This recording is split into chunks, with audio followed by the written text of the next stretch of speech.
Ô, tôi đây được học nghe này. Mình lực nghe.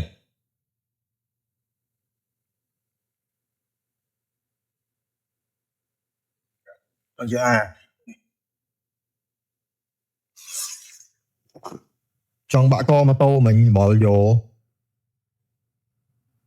Anh ấy pleu từនៅក្បែរប្រទី PM ចិត្តវត្តផ្សារកណ្ដាលពីវត្តផ្សារកណ្ដាលទៅកូនដំរី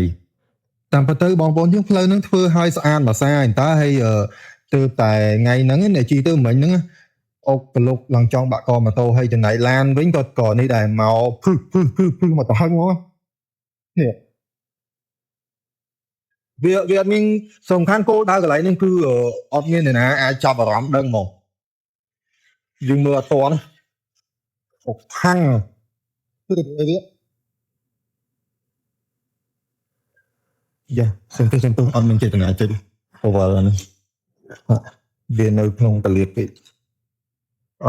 ញ្ចឹងបងប្អូនទាំងអស់គ្នាជិះមកដល់ផ្លូវហ្នឹងប្រយ័ត្នទាំងអស់គ្នាផងនឹងខ្ញុំថតដើម្បីរក្សាសុវត្ថិភាពទាំងអស់គ្នា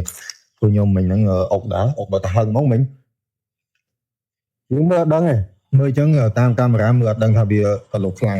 អូខេបងប្អូនទាំងអស់គ្នាអញ្ចឹង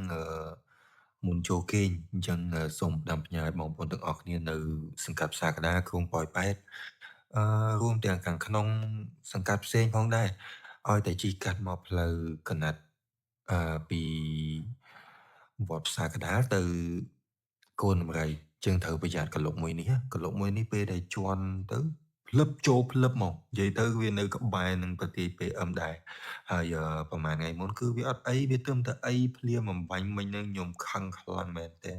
អូខេអញ្ចឹងហើយក៏បញ្ញាប់ជិះមកថតឲ្យបងប្អូនទាំងអស់គ្នាមើលអូយអង្គុយគេងបាទអរគុណ